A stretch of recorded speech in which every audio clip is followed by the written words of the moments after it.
Hi, I'm Star, and this is the Voluntaryist Nugget, Episode 2. Today I wanted to talk a little bit about individualism. There seem to be a lot of misconceptions about what the term really means.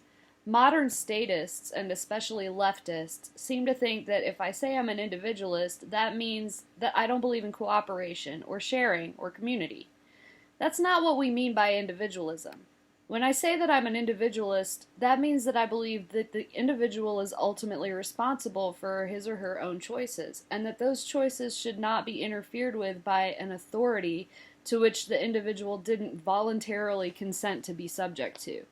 It means that I believe that individuals should be in charge of their own lives, and should not be subjected to arbitrary rules about things like who they can marry, what types of substances they can ingest, how they can make their living, etc. It also means that I believe individuals should be held accountable for their own actions. I think that the source of the confusion is that the opposite of the term individualism is collectivism, and for a lot of people who haven't studied or thought deeply about the differences between these two ideologies, the word collective sounds really nice and friendly and gives them warm, fuzzy feelings. And, so they basically equate a collective with a community. And who wouldn't want to be part of a community? Those crazy individualists! If they don't see the value of community, they should just go move into the wilds of Montana and grow their own food and make all their own clothes and do everything for themselves and see how they like it then.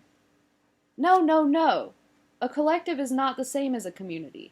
A community is voluntary, and a collective, at least in the statist sense, is not. Your neighborhood is a community. Everyone who lives there chose to live there, and if they want to move, they can. There are other types of communities like professional organizations and churches. You're a member because you chose to be a member, because you share similar interests or goals or beliefs with the other members. If the individuals in the community get together and decide to share resources, or money, or time, that's fine. Anyone who disagrees can leave. Any rules or regulations that the community imposes are voluntary. When you move into an apartment complex, you're given a list of the property owner's rules, and when you buy a house in a subdivision, you're informed of the community's rules beforehand. So if you don't agree with the rules, you simply don't enter into that apartment rental contract or don't buy a house in that particular subdivision. In other words, if you don't like the rules of a community, you can leave the organization and join a new one, or you can decline to join in the first place. Or you can start your own community with blackjack and hookers.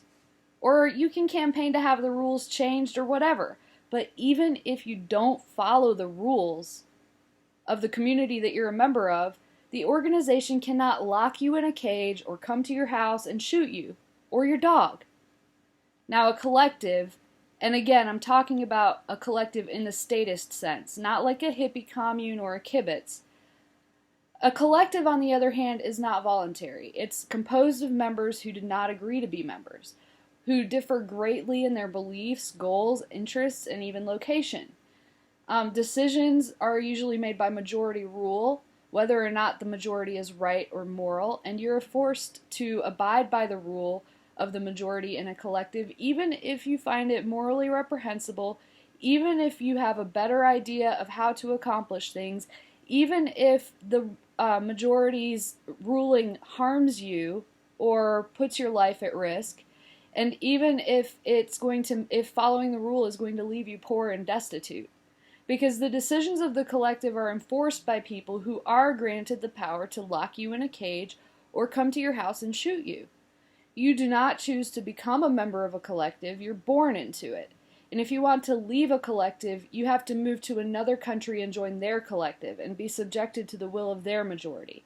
Some collectives won't even let you leave. And some collectives, like the United States, make you pay a bunch of money to leave the collective. Basically, you're buying your freedom if you do that.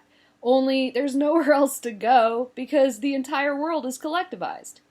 So now that we've covered the difference between a collective and a community, let's talk about the individualist take on all this.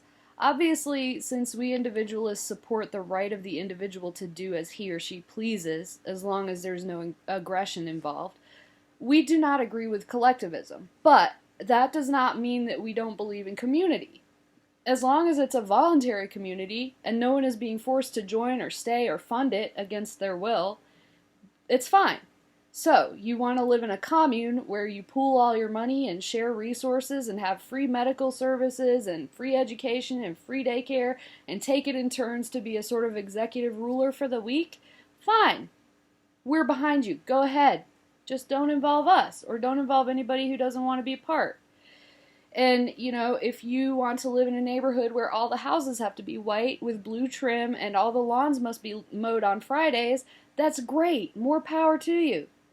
You want to form a community that's only for gay people? Love it. Great idea. You want to form a community for Christians only? Go for it. A clown cooperative? Great. Just don't force anybody to be a part of it who doesn't want to, and don't impose your community decisions on non-members. It's that simple. Look, for all of human history, humans have lived in communities, and that's a good thing. Communities make life easier and more enjoyable. It's much simpler to survive when you have folks nearby to trade with, and most people like living in a community where people look out for each other, and sharing with your neighbors in times of need or just to promote friendship is an awesome thing. But no one should be forced to share. No one should be forced to put others' needs or desires above their own, because you're the only one who knows who can possibly know what's right for you. Individualists believe in freedom for the individual, because when it comes right down to it, the collective is a lie. I hope that clears up some of the confusion about individualism and collectivism. If you like this video, please share it and subscribe to my YouTube channel. See you next time!